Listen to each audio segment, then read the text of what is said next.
drifted alarmingly in the betting was, Felsted in the morning continued to drift. It was late on the exchanges to lose. It was something you'd see in a Dick Francis novel, Charles Buttons.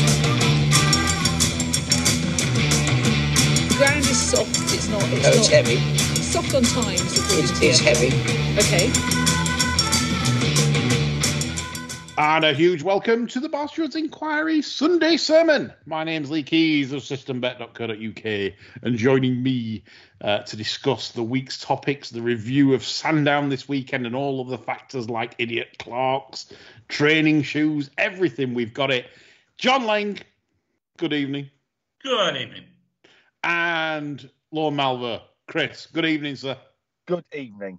Yes, we're going to chew these topics because we've got a good show lined up for you. We're going to go straight to Sandown, chaps, for the weekend, and this brings a whole host of fuck ups. I mean, we can even start it on the Friday if you like, the review. Just let's extend the review. And what I found amusing was at Clark Watch already. We're in a scenario where, we haven't even reached May and we're getting absolutely farcical going reports right, left and centre. And good old Andrew Cooper, he's not daft. After sticking sackfuls on Epsom the other day to water for good, he now comes back to his own Sandown, his own base, decides to water the shit out of that, John. Because where I'm coming from here is the going description was good to firm in places, right? Right, that was the going description. So you think that's nice, quick ground. He's done a good job there as the clerk. No. After race 2, there's been no rain. There's been nothing. No one's been pissing on the track pissed. It's literally, it's changed to good, right? And the times really do not even suggest good in a way, because the sprint track, ignore that. That was left at good to firm. They probably couldn't be asked to water that one for one race. Probably too costly in terms of water. But then if you look at the rest of the times on the Friday, Wanni's 5.35 seconds slower than standing in the Esher Cup.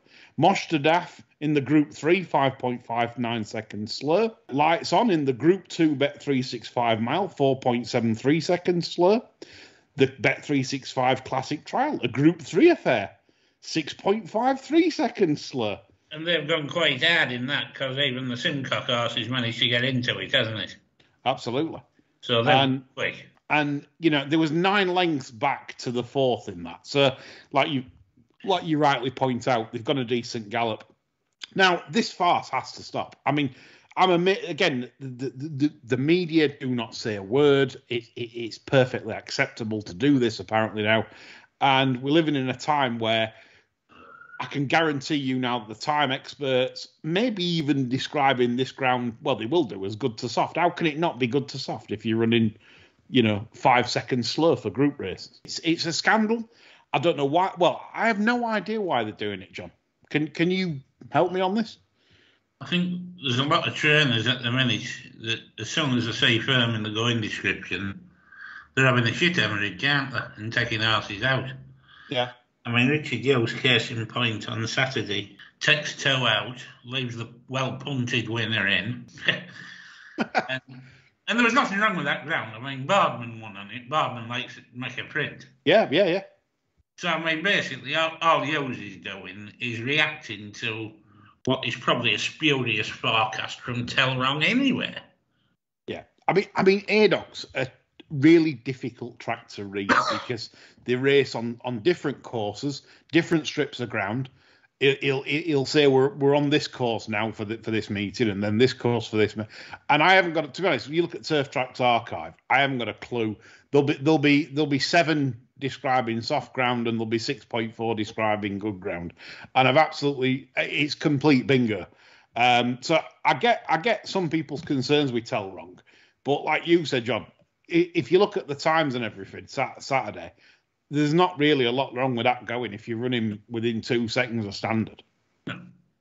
I'd much rather that than Sandown, say, at sort of 6 and 7 seconds slower than standard for good horses. Well, I mean, you said his issue was the fact that Tell Wrong had said good to soft on Friday. Well, if Hughes is basing his decisions on what Telrong says the day before a meeting, he wants his ass kicking anyway. Yeah. It's, and I do feel for Clark's in one way, not for the getting up and walking the dog once in the morning and having a lovely 3-course meal with the sponsors, etc. That's not the bit. The bit I feel sorry for them, because you get idiot trainers, for me, that, like you said, making outbursts about this ground's terrible, blah blah, right? It's not. It's just the fact that it probably doesn't suit their horses that they've trained and primed to run at that meeting, and I think that in a way can't win, because you think, right, I'm watering for sort of good to firm, and then everyone blasts the Clark and say, well, this is wrong, it's firm, and it's not firm. They're idiots. So it's trainers. Trainers are a lot to blame for putting pressure on these Clarks, and I think that's what's happened, John, over time. Would you agree with that? Yeah, I mean, Telrong did also say, which interested me quite enormously. He said he'd watered for a slower side of good. You're in the way. Yeah. Now, again, this flies in the face of the directives that have all been given. And once again, nobody steps up and says anything. No. Well, the Epsom thing on the Tuesday made me laugh, because he literally was watering for good. He wasn't watering for good to firm. He wasn't watering to leave it or just the quick side of good. He was leaving it on the slow side of good all the time, and I'm thinking, this is setting another precedent for the remainder of the season. They treat Epsom now like it's a fucking bear trap. Yeah. You know, I mean, if they're having to water to cushion that surface to that extent, on animal welfare grounds, they should shut the place. Yeah. If that's what they're saying. I've always felt, I mean, look, I'm no expert yet in terms of Clarking, and you know, there'll be a lot better people qualified than me to speak on how to maintain. But one thing I do know is that if you've got a good covering of grass, that everything else is sort of a bit, you know, like that's the issue. If you're threadbare, then obviously then that is a problem. I've seen tracks in the USA that are threadbare and they look absolutely horrible, and I'm thinking, Jesus, I'd never run one of my horses on that kind of ground. It's ludicrous. It's horrible.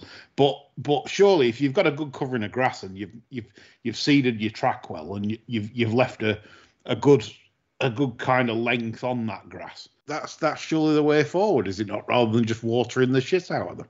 Well, of course it is, but you can't get in their heads now. I mean, they're so far down the rabbit hole, it's unbelievable.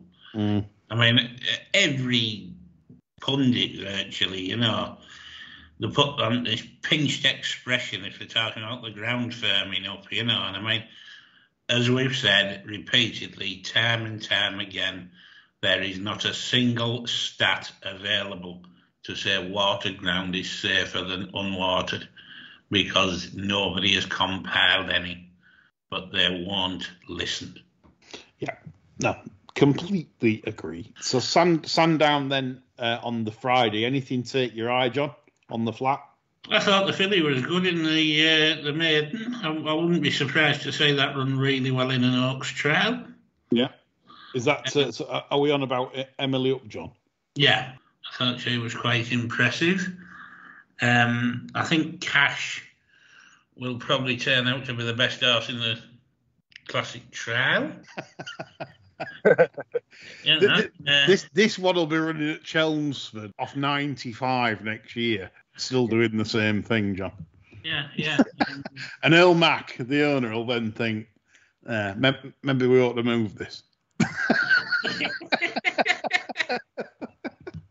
I mean, Cash was extreme, and I actually sort of like did a little blog for my people on the Friday, and I said Cash has blown me away on debut. I really love the horse, but there were two issues. Obviously, you know what they're going to do round Sandown. You know they're going to drop it out. You know it went to exact script, didn't it? Yeah, totally. You know, even the heartache at the end. You know, it was just. You know, it was like the work of Shakespeare, wasn't it? You know, I mean, it was so tragic, really. I mean, it's just, you know what's coming. You know, I mean, he went in my tracker last year I thought, what a lovely horse. I'm going to keep an eye on that, and then somebody declared it for a Sandown. I thought, you useless bastard. And you got Simcox and Spencer in a double act. I didn't back it. I know. And you still feel the pain of everyone. I did, because, I wanted the horse to prove itself, which I think it did to a certain extent. But, they've got to win, haven't they, sometime? And you can't just sit out the back and hope for a massive pace collapse every time, wherever you go. Well, he made me laugh when Jeremy Gask used to train here. And he'd come from Australia, decent trainer in Australia, came over here, and then he starts having runners round Folkestone and holding them up. and he couldn't understand why we're 2%. He says, he thought he got a virus. Yeah, and then this is a true story. He's gone back to Australia and he's actually training plenty of winners again. It's like, because obviously it's different. They have different running. It's a bit like France, They have quick slows, and they don't do what we do, where it's like blast out at gates, just sit up front, slow it down, let Beverly, and then kick off at front, and then everything held up can't win. So yeah, Jeremy Gass couldn't live with it here, and poor old Simcock. I mean, I just does he know that he's been ridiculed online? He must do. It's embarrassing the amount of horses he just simply trains and doesn't get the best out of them. I mean, does he not watch the Kill, who just makes a mess of everything, but wins 20% of races because everyone leaves him alone on the front end? It's just, I don't know. It's just I've given up with him. It must be getting back to Simcock. I mean, you can't meander through life, and the Bar Stewards Inquiry podcast never touch him. It should do by now. This should be like his Sunday listening. This should be confession for Simcock for his errors. And yeah. I wish he'd come on Sunday and talk tactics. He'd give us some right shit, wouldn't he? Really would. Wannies, John, in the Esher Cup. Davis likes this one, I can tell on Twitter. I thought Davis is on the show on Friday, by the way, for the Guineas show. So something to look forward to for you Davis fans. I think you'll see a lot of Davis this summer on. He's a good judge, is Nick, and he likes Wannies for the Britannia, John. Yes, I'm not surprised. It looks a typical type for the Britannia, doesn't it? Yeah. You could say that improving a bit by middle of June and bang there. But of course, it'll depend on Jim negotiating the traffic in a big field, won't it? Yeah. And you don't like the yard, do you, Charlie? Well, I won't be backing him. No. But Wannies, Nick seems to think that might get sort of, I don't know, £6 or £7 for that. Well, every couple of years, there's a Charlie Hill's horse that bucks the trend, doesn't it? And losing it can actually train. Yeah. So, Okay, we'll move on to the action on Saturday. Obviously, there wasn't much flat action really to bounce up and down about. There was more worrying about Tell Wrong and his going reports than anything else, I think. But the Sandown finale, the jumps meeting finale, Ronnie Omelet's been on. He's got a point as Ronnie, and he says about why does the jump season take so long to start again? I mean, a whole week, he says. we get a week off from jump racing, and then it's back. I know, I mean, really, I mean, we've all recharged our batteries today, haven't we? We could have done with a fixture at Plumpton tomorrow, really, couldn't we? Yeah, 3 runners, 6 runners, 3 runners, 2 runners, 5 runners, and then... We've got ourselves all pumped up, ready to rock, and there's nothing on tomorrow. Yeah, and then a 0 to 105 handicap hurdle with 17 runners with bent plots in. Yeah. That's the jump sphere. But anyway, discussing Sandown's results, obviously, I was polishing my chest and puffing my chest out yesterday. Let the dog in. That wouldn't have been how you were polishing yesterday. Yeah, it's not often you get a treble. So that was nice to see. Obviously, Nappers Hills, Graham Teen for the blogger race. And I did feel bloggerish when I tipped that. because you think, well, everyone knows that, don't they? The Green Team should be favourite overnight. I'm amazed it wasn't favourite overnight, to be honest, but there we go. And we'll go to the Bet365 Gold Cup, John, because Hewitt, the winner, which I tipped, Really? it cost €850, chaps. €850. Rags to riches. He's some shark, that fella, isn't he? Yeah. Do you think there was a bit of nuts and hay involved? Well, it's hard to say, isn't it? I mean, you don't like to say that when a colleague's tipped it. You like to say it's purely on merit and a well-deserved win all round, Well, I mean, to be honest, watching the race, I genuinely thought that's what I actually thought coming to last way. It's sort of like bounded clear. I thought it went exactly like a Plater's mark. What, 149?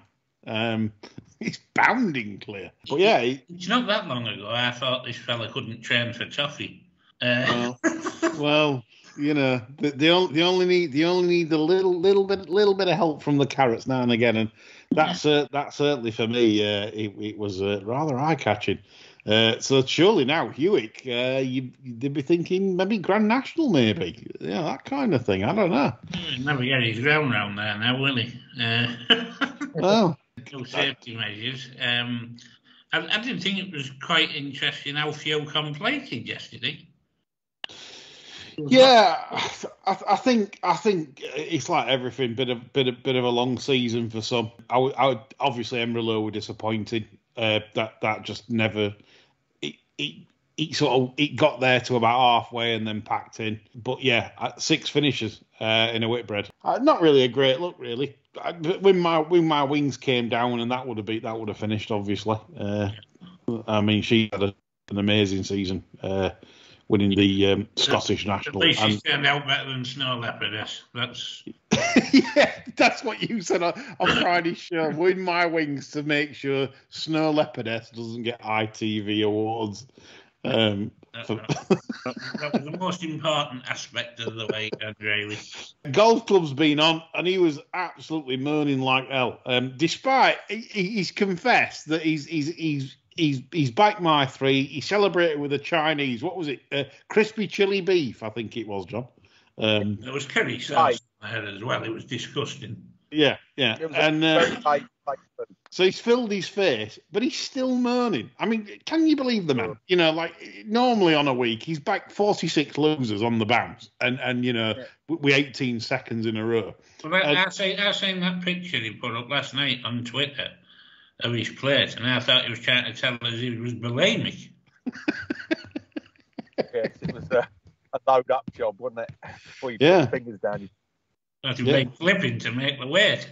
Yeah. Well, anyway, so he's been on, and so after all his winnings, he's been moaning that Indefatigable got a terrible ride from Zach Dingle in the select hurdle when it was second to McFabulous. The only thing I would say in Golf Club's defence was that he probably should have been a bit close to McFabulous at the last, given McFabulous's tendencies. But apart from that, I don't think it was finding a great deal. I think she's a mare that's got a lot of issues herself, and I'd crib the ride a bit, but I wouldn't be too annoyed. But yeah, so it is pocket speak. So terrible from Golf Club yet again.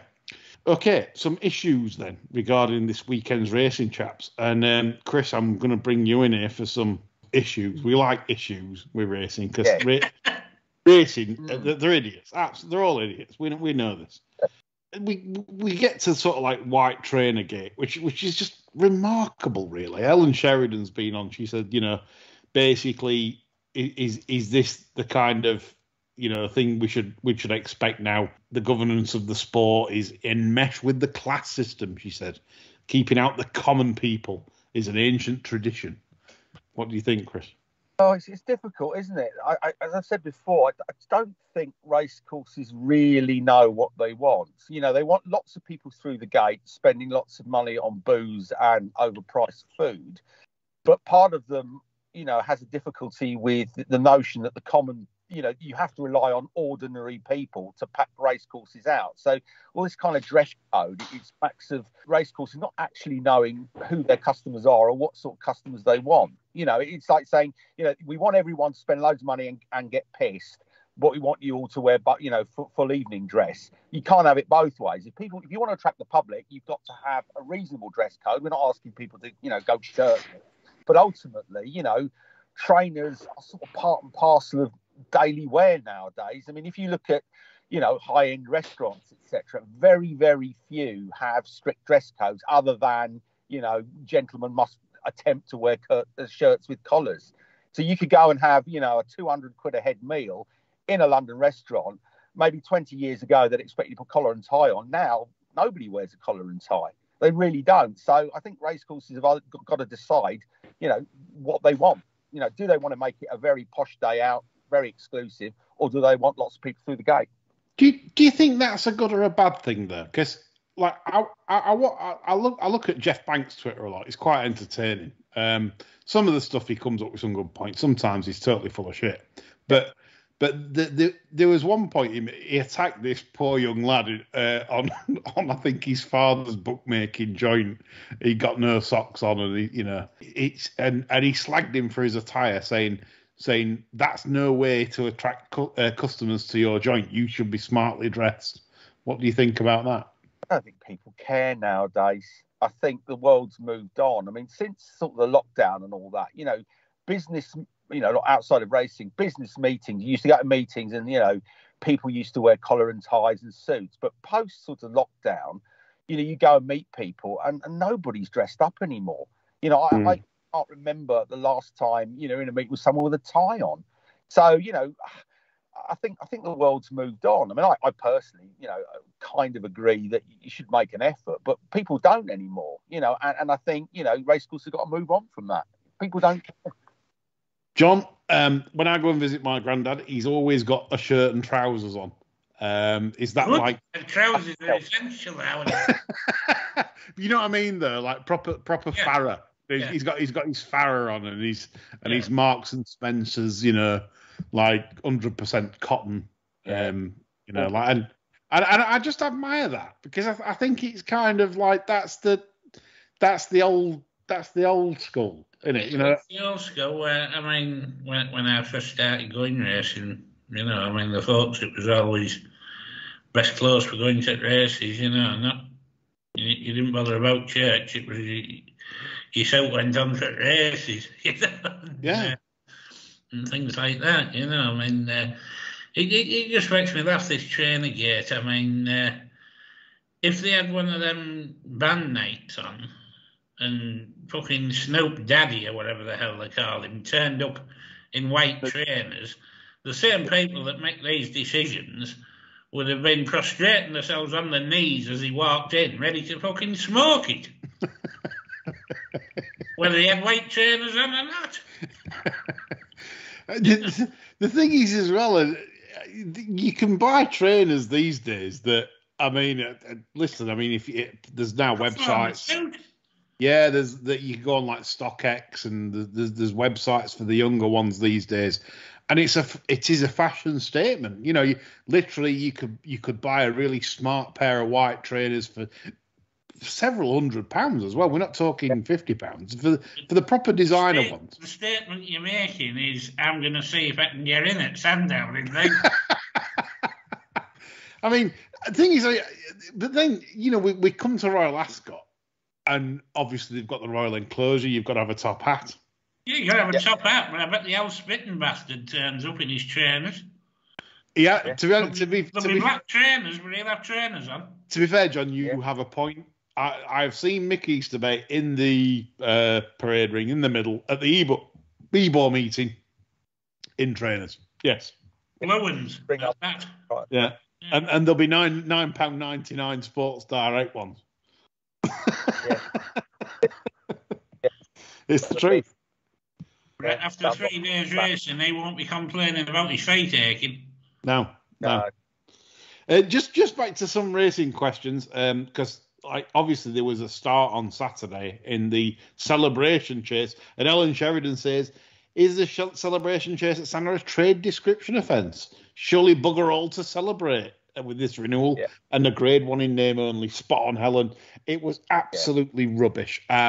Poor old the entire field being wiped out by Mr. Fisher at the start with his antics and giving St. Calvados a 15-length start. Hardly. I mean, Betfair told it all. It was 2.2 at, I think, St. Calvados on the off, and before they jumped the fence, St. Calvados was 1.7. So there we go. It was a farce. Though I've had to stick up for the starter on this on Twitter, because I do feel that obviously people blame the starter. It should have been recalled. But then no, I disagree with that, because once the tape goes back and the starter says yay, right, that's it. The flag man is only there to wave them if basically the starter's telling him it's a false start. It wasn't a false start. Mr. Fisher committed the offence after the tape was going back, and this brings me on to my next point. Adam Norman, why are we using knicker elastic to start races? He's spot on. The whizzing, I've been at the starts of these, and the whizzing noise it actually makes, it's like a, and all of a sudden you see horses spook at this I'm not saying all the time, but there'll be one per day that just that gets close to the tape and actually goes woo. And it sounds like a long time, doesn't it? Yeah. I mean, why do we need the sort of starting rubber? Why don't we just have a cone on the floor? Go past this cone. I'm not letting you go. If the starter doesn't let you go, then the recall man's waving his jumping up and down and waving his flag anyway, because the starter's saying no. Right. So what do we need? What do we even need that for? You don't need this. The starting point barriers or whatever they are, that they indicate where they're starting from. The starter has a rostrum and a flag. They can make their way towards that starting point. Start can wave his flag to wave them off, and off they go. You don't need the knicker elastic. It's not as if they need to line up. If they need it to line up, why aren't we using stalls? Yeah. So bollocks to it. It needs doing away with. Well, you have to laugh. I mean, Chris, I bet you laugh like me. You see these big meetings, and you see Cheltenham Festival, Punchestown this week, of course, and you see sort of like they're trying to line up 25 absolute train to the minute thoroughbreds that are probably bouncing on magic carrots, this, that, and the other, and he's trying to get them in a perfect line. It's embarrassing. It's impossible to do. We all know that. Yeah, and we saw it at the festival where they walked in slightly too quickly. Well, no. You can have a standing start, and then there's a bit of carnage. And I really don't understand what they're trying to do, because we all know jockeys try and pinch starts. We all know that goes off. That's why they brought these rules in. But I think starters now have lost the plot. It's like you cannot get everything in a line. And I think as long as everyone's happy, if you just say to all jockeys, a bit like they do on the flat sometimes, they'll say, jockeys, you happy? Right, we'll let them go. That's it. Jockeys, are you all happy? Yes. Unless somebody's trying to poach a 10-length lead, then I'd say, no, you back, say you get back. But apart from that, I don't really see why we are meddling too much with rules at the start, and it's all farcical. Okay, we're gonna one more question before we move on. It's from Uncle Ernie, and I presume he's on about ITV racing here, because I don't watch it, so I'm gonna ask you two if you were watching it. And he says, of all the trite lines churned out every day by the talking heads on the telly, the reference to trainers who are shrewd operators and know the time of day must be the most pointless. Yeah. Was there any references was there any smoke blowing John on ITV on Saturday? Well, as you know, I keep the telly on in the other room just for a bit of background and stop the dog turning on me. And I did notice that Alice Plunkett's persisted by prefixing everybody's name with the Great, because it mentions the name. It was quite. She did well before the Whitbread, because she described Shark Hamlin as the Great Shark Hamlin, which So it took my breath away a bit, really. But yeah. I mean, and as for this malarkey about, knows the time of day, Shroud, I think every time somebody in the media says this is a particularly Shroud outfit or doesn't get the opportunities they deserve, they should be forced to name someone who gets more opportunities than they deserve on account of being shite. Yeah. Yes. To balance the argument. Yeah. Everyone's great. Remember that in racing. Certainly on ITV, everyone's brilliant. I mean, just going back to the Shark, I remember being at Tattersall Sales at Newmarket once, and the Shark, he was schmoozing the breakfast staff, and he was asking for extra sausage and bacon, the greedy bastard, and he got them as well. He had an absolute mountain of plate. Yeah, he got his value. He got his value for £7.95. Did the Shark that day? He was enjoying it. Anyway, would you say you two are regular ITV watchers when it's on? Not especially, as I say. I only have it on for a bit of background, really. Yeah, I do. I tend to watch ITV just so I can get really angry about stuff. It's like when you go on the Daily Mail website, if you want to get fired up, go on that. And ITV's the same, I think. Chris, what's the coverage like with betting on ITV these days? Well, it's...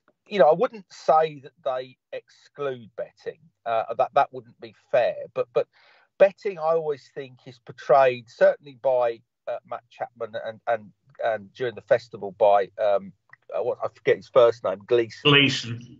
It's almost that it's kind of a really bad John McCurrick impression. Yeah. And it doesn't come across as particularly authentic, and it's just really cringy. I had somebody around the other day that doesn't follow betting, and they were watching it when Gleeson and Matt Chapman, and they looked at it, who are these idiots? It's really cringeworthy.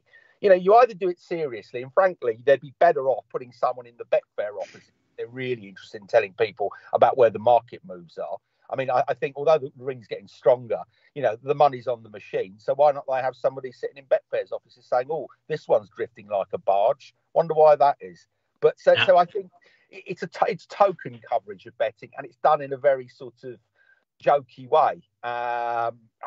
It goes to the whole narrative of gamblers being idiotic, really, isn't it? So they got a couple of idiots, covering the betting, when actually it should be a very serious subject. So, but it's not great. Yeah. Speaking of idiots, Matt Chapman made claims today that Brian Hughes should be riding in all the top races. I don't know what you guys think. I've done the stats on Brian Hughes. Surely, though, John and Chris, that comes down to where his main trainer that he rides for, which is Donald McCain. If Donald McCain's not having runners at the festival, or he's not having runners on this big Sandown Chase day, what do you expect Brian Hughes to do? How can you get outside rides? How many rides does, say, Harry Skelton get? Harry Skelton rides for the Skeltons. Harry Cobden rides for Paul Nicholls. How are you going to get on a Paul Nicholls horse when Harry Cobden's rode a horse all year? Well, I know Chapman didn't respond to my tweet when I said, "Oh, should he be riding for then? Who would you jock up?" Because it's a smoke blowing exercise. I mean, prior to yesterday, ITV Racing didn't even acknowledge that the bin man existed. No. And then now, all of a sudden, because he's champion jockey, he's the subject everybody wants to talk about. And as I say, it's all right saying he should be having rides. Who do you take off and stick him on? You don't, because his stats say he's bang average anyway. He's bang average, and if anyone comes at me on Twitter and says, "How can you say this? The man's rode 200 winners," I'm just going to merely point out that check his record out in Class 1 and 2 races, and before you say he's not always on outsiders, his winners above expectation, he's miles below what it should be. It's no, you'll not win. You can't win an argument. Brian Hughes is a decent average jockey that rides lots of winners because he's riding against Todd Hunter, Big Sandy up at Kelso. There's lots of Scottish trainers that are just shit, and that's it. And it's that's it. Try and ride as many winners down south. It's not going to happen. It's just that's how it is. Because parallel a few years ago in women's tennis where there was a player, I think her name was Safinova, who ended up on the rankings as the number one ranked women's player in the game. But, you know, she was, by all accounts, you know, a very average player, certainly a top 10 player, but certainly not the best in the world. But she got to the top of the rankings by playing lots and lots of ranking tournaments in the sort of the second tier. So she was very prolific, you know, won a lot of ordinary tournaments, got a lot of ranking points, and because they add them up the way they do it, she ended up world number one. But she wasn't the best woman player in the world by a long chalk. And Brian Hughes, as you say, just rides lots of winners in very uncompetitive races in the north. You know, that's it. You know, that's it. Yeah. That you've Chris, you're spot on. That is literally it. And people are at you and say, "Oh, how many winners have you ridden?" You know, but it's the truth. He rides under it. You know, you're not gonna, if you have a pound on every Brian Hughes ride, you're gonna do your bollocks. That's all I'll say. And before people say, "Well, he's overbet," no, that's not true, because before he was champion jockey, you say he was overbet then. Well, he still lost then. So that's just how it is. Read the stats. Anyway, we'll move on from that. On to news. Roger Varian snaps up Stouts Old Yard Beechhurst, John. Does that send a shiver down your spine? I'm not in the least bit surprised, to be honest. I did get told last week, now how true this is, I don't know, that Roger Varian had approximately just less than 300 horses on his boat. Not all necessarily in the yard that he's training out of at the minute. So it doesn't surprise me he's bought another one, really. What does Beechhurst sell? About 60 odd? Yeah, easy. Yeah. Maybe 80. Yeah. There'd be a lot of room, and there'd be a lot of scope for development, really, if you wanted to go bigger, I would have thought. Yeah. And bringing us on to that, onto poor old Stout, which, you know, I hate things like this when you see a Gert, a training Gert, that's you know, going through the motions at the moment, and Shadwell stuck the knife in. I mean, Stout, obviously, he probably hasn't had as much Shadwell as, say, the Kilt. The Kilt's ruined so many Shadwell horses. I mean, I agree with the Kilt. The Kilt would be the first on the cull list. It took a while for him to wise up to the Kilt, hasn't it? But they finally realised. They've thought, hang on a minute, we've sent God knows how much. What was that one about 20 years ago? Bandari or something? Yeah. What's the recent one he ruined? Really nice. He ended up running in Group 2s and Group 3s, and yeah. I can't. Did he win that Sky Sports race at York? Sky Bet Group 2 at York. Yeah. That's the one, and he ruined that as well. He ruins everything. And he'd ruin a fucking party, wouldn't he? If he turned up? Well, he's miserable enough. I mean, Stout. This is the one thing about Stout. I'll say this: the man is a class act in terms of he's got back class. He might not got the staff he once had, but he still trained Mustachery to win the 2019 Lockinge for Shadwell. So, you know, have they got wind of his staff arrangements, John? I mean, it's like a very heavy hint from an owner telling him to retire, isn't it? Really, something like that. I mean, because when they're keeping Charlie Hills and Marcus Tregonin on the roster, I think Owen Burrows is still on the roster, isn't he? Well, yeah, I mean, I wouldn't be surprised. You know, I mean, they'll probably give Owen every chance, and I mean, I don't think he's covered his selling glory with the Shadwell horses he's had, really. No, it's early days for Owen. I haven't formed a concrete opinion of his training yet, unlike the Charlie Hills Marcus Tregonin situation. But no, I think it's another nail in the coffin, isn't it? Really, for Sir Mike. Yeah, it's sad. We spoke about this before on the show, and So I don't like to see grey. It's a bit like back when you watch golf, Tiger Woods, etc. You can't. You still want Tiger Woods to win one more, just to say, Jesus, how have you done that? You don't want to see him trail around in 17 over par like Arnold Palmer and Gary Player. You know, boxers as well. Yeah. Got fighters come back out of retirement and all that. Yeah, and ruin the legacy basically, because you know most of them are skinned that do it. But anyway, more news. Inspiral misses the 1,000 Guineas after working poorly. So is now John Lang bouncing for tenebrysm, John? Well, I was pretty much bouncing for tenebrysm anyway, because I never really fancied Inspiral for the Guineas. I always thought she'd lack a bit of pace come spring 2022. You know, she didn't do a lot wrong as a 2-year-old, right? Everything she did always inferred more stamina than required for the Guineas to me.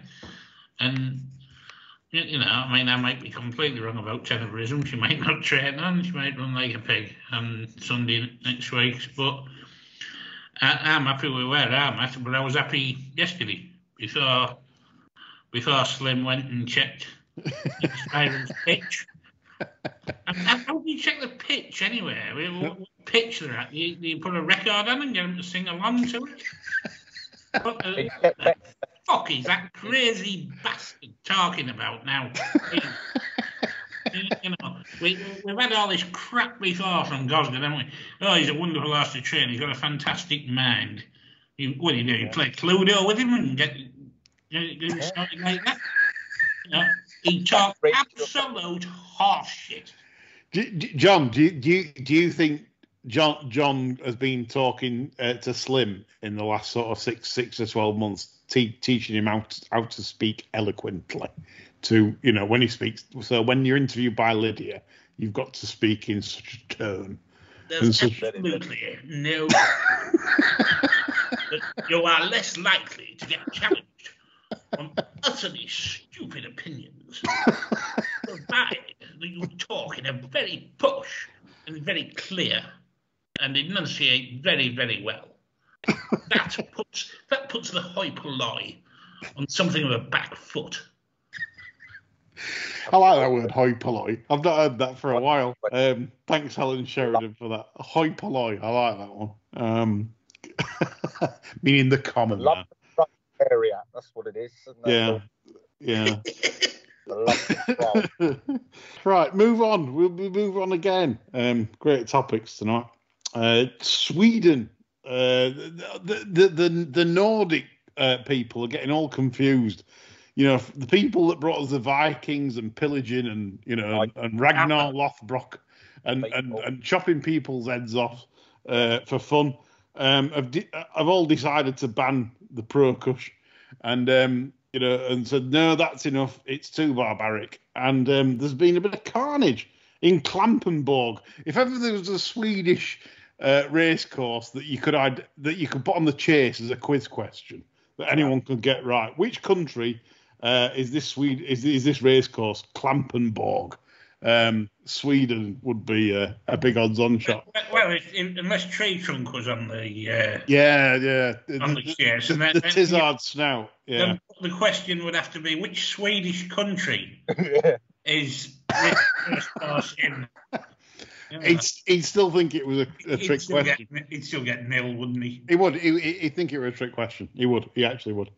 But anyway, Carlos Lopez, the famous Swedish jockey, was aboard Bolivar Roads, and this is according to Chris Cook, a Racing Post article, so thank you, Chris Cook. And he said that basically he got disqualified for making... So the rules in Sweden are quite weird in that you're allowed to use the whip for corrective purposes, but you can't use the reins to sort of slap them down the neck with the reins, if you know what I mean. So he got disqualified for basically repeatedly you've got to ride the reins tight. You can't slap the horse down the neck with the reins. Can you see, can you actually see? This is the thing about prohibition. We talked about SCV and prohibition and stopping betting and causing restrictions on people's lives, livelihoods. Can you see the problems of too many rules and making things absolutely ridiculous? And like John said on many past shows, who are we trying to pacify? We're not trying to pacify. Imagine the chap Golf Club moaning about the Indefatigable ride that he didn't get 47 cracks before the last. Imagine Golf Club, only getting a few slaps with the reins and then getting disqualified because you've had too many slaps with the reins, John. They have this massive survey and study into so-called whip abuse in racing. And I always cast my mind back to when Royal Academy won the Breeders' Cup Mile. And if you remember, the camera was on young Charles O'Brien and his mother in the stands. And they played the recording after the race where Charles O'Brien's waving his right arm about, shouting, "Hit the fucker, hit the fucker." Yeah. Now, these people that have compiled this study, are they assuming there's people in the stands screaming, "Don't hit him," when their horse comes to challenge? Because I don't think they are. No. I don't think people that had a bet care, to be honest. Well, usually when you've had a bet, it literally is. I mean, put it this way, you can even see this in recent history. If you look today, if you look on Twitter, type in Nicola Curry into your Twitter feed, and you'll see that Nicola Curry went from sort of like giving the horse encouragement, if you like, if that's the word we're allowed to use these days. We might not be allowed to use that word in a few years' time. But so she went from encouragement to just hands and heels in the last sort of 50 yards and got caught and was absolutely lambasted on Twitter for doing this. This is where we're at. If you start pandering to these people, you're going to have no faith in the betting product, because you need people to have faith in the betting product the way the sport's funded, unless you want Mark Johnston's way of funding the sport, which is, like John said the other week, he's selling ice creams. So, everybody has to have 15 ice creams. They've clearly not asked punters, have they? Because most punters would be happy if there was a rule came in and said that the whip's going to be replaced by a cutlass. Most punters in betting shops wouldn't have a problem with that, would they? No. Absolutely not. I mean, you only have to set foot in a betting shop, I mean, if it's tank finish and the boys are on, they wouldn't care if you hit them with a fridge. Yeah, it means you're going to win your £100. They'll have to beat you to death, aren't they? Exactly. A big fridge freezer. I'm just a big American fridge freezer. I've lost the plot. Sorry.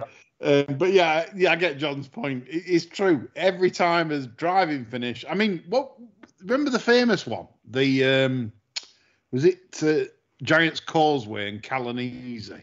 Oh, and it was an absolute bloodbath. I mean, they literally just. I think in the Eclipse, they had literally, there must have been 17 lashes. It was savage, wasn't it? And then Pat put his whip down 50 yards out because he thought he won. Yeah. I remember reading years ago, and I can't even remember the years. You remember the old race form notebook? We used to get the weekly pages to put in the form book. Yeah. Yes. Right. So I remember reading a sort of a commentary on a race that was Lester Piggott rode a winner at Yarmouth, I think, for Michael Albina, right? And it was back from like 14s to 7-4, and it got up by a head, right? And the race form commentary said, we find it was extraordinary that Piggott put so much effort into to winning this race, riding a finish that eclipses his effort on the minstrel in terms of vigour and use of the whip. 14 to 7-4, and he said, we wonder why he was so energised by some fucking seller at Yarmouth. And I always remember that. It's like, it's only by the minstrel's finish. He got 14s, hadn't he? Yeah, he got the 14. Yeah. Apparently, it was a sort of windmill whip motion just to get this horse just over the line in about £400, I think. Superb story, Chris. No, again, things like this, I think it's really good to listen to because like you say, you see bringing back old memories for a lot of people. Listen to the show; it's really good. Just before I come to Jimmy Lindley to finish the show, just the SCV again, which is an annoying sub racing. I just saw something recently in the press this week about Stars are allowing their Perker customers, and Stars won't be licensed by the UKGC, access to the Betfair exchange, but not horse racing, but sportsbook. Now, sorry, the sports exchange. So I find that really interesting because does that open loopholes or potential loopholes, do we think, for say like this affordability checks where you're only allowed £500 deposit a month or whatever you're allowed before you have to produce ridiculous documentation. Let's say Betfair partner with DraftKings in the US or someone, and then you can log in under a VPN or get somebody with an account with DraftKings, and then you don't come under affordability because you're not under UK jurisdiction. Is that a goer, do we think? Could be. Yeah. Could be a dodge, couldn't it? Well, because obviously, if you're doing, it depends. Like if it's a UK operator, if you're literally just logging in through Betfair, and I wonder if that's why they're all quiet on this. The big corps, right? The big corps seem very quiet on SCV. You know, they're not protesting, they're not screaming. Like I've said, why aren't they screaming? You know, this could hamper their turnover.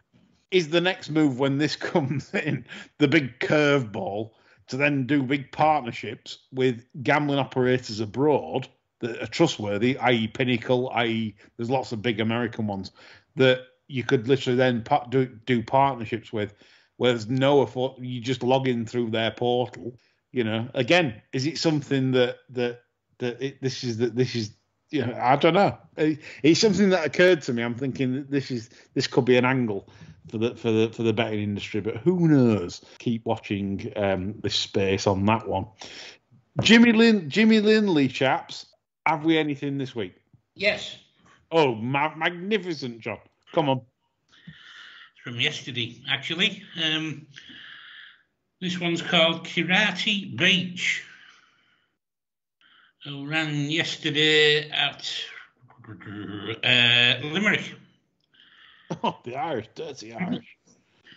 Finished 6th. It was suspiciously short in the betting, I thought. For starters, Mr. Toomey turns this one. Nice bit of pedigree to it. Didn't really look suited to the trip. Outpaced early. I think the horse was trying. Kept on really nicely up the straight. Definitely wants 10 furlongs. Now, as you know, I like to have a look at the pull-up on a lot of these maiden races in Ireland. And this one was in front at about 100 yards on the pull-up.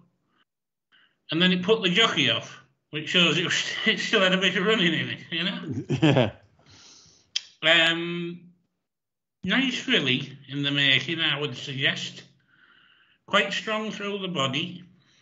A good sort by Cody Bear. So we'll just throw some nice looking stock. I'd probably be hanging fire and backing this over 10.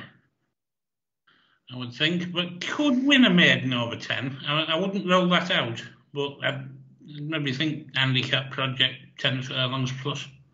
I'm not so sure about handicap project, John, because the second in the race, Sariha, was bought from Shadwell from Haggis, and I'd mark this down as an eye catcher on debut. I'm certain that Sariha, for example, will be 80 plus. Yeah. So if yours has done a lot wrong, which it appears it has, you know, I think you'd probably win a. I wouldn't roll it out because it's a good sort. Yeah, it's a nice horse. I like it when you spot them physically, so that could be a good one from John there. So it ran the 2:15 at Limerick on the Saturday. It's called Karate Beach, so keep your eye on that, folks.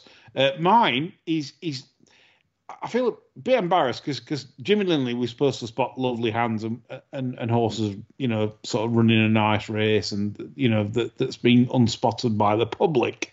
But I'm so drawn to this one, and mainly because he's got an entry, John, on Thursday at the Lurkle at Redcar. Yes. So I want some of our listeners to join in with this, because I think it'll win. Pub Crawl. We love the name Pub Crawl. Ran in the 4:30 at Epsom on Tuesday. I'm amazed at the owners, really. What idiots! Because they've booked Dylan Hogan. He fucked the mark up at Leicester. He ran an amazing race at Leicester, really, full of promise. Ended up with 77, and I thought, you idiot. You could have ended up with 57 if you'd have been tailed off. But no, they ended up with 77. But nevertheless, this horse physically has a lot about it. And it ran at Epsom on the Tuesday, and it was second to New Pursuit. It shaped like much the best in the race for me. It was struggling a little bit on the camber. It was pulled out late. As soon as he pulled it out, which he lost a length in doing so, it absolutely flew up, nearly doing 2-1 of the winner. I'm certain coming up north to the Lurkle and taking on, the fat northern trainers, John. I think we've got a bet on Thursday. Pub Crawl. I think it's a banker. I think we could a 1 and 2 Redcar, lovely Bowling Green straight, plenty of straight to run at. I'm all over Pub Crawl for a winner for our listeners this week as a banker. It's Michael Bell. That's the only downside. It is. It's ding dong. But yeah. Let's be right. Forget the trainer. The horse physically looks. Yeah. It's by Noble Mission out of an Oasis Dream mare. It cost 90,000 guineas as a yearling, so you could probably see the quality in the horse. And I've seen this physically. It's a good specimen. They've just fucked the mark up. They could have had 60 odd, and we could have all been laughing for 3 or 4 races. But we're not going to be laughing. But we might be laughing on Thursday in a 3-year-old handicap at Redcar, which, to be honest, I've looked at the entries and it doesn't look amazing. So I'm very confident Pub Crawl will win for us on Thursday and get listeners flying for the weekend pod next weekend, which we're back, because obviously on Friday it's the Guineas pod. This is serious. This is the first classics of the flat season. Me, John, Nick Davis, Richmond, Norman, we're all on, and we hope to give you some winners for this weekend ahead. So I hope you enjoyed the show. That's all from me, John, and Chris, and we'll be back again next Sunday. Bye for now.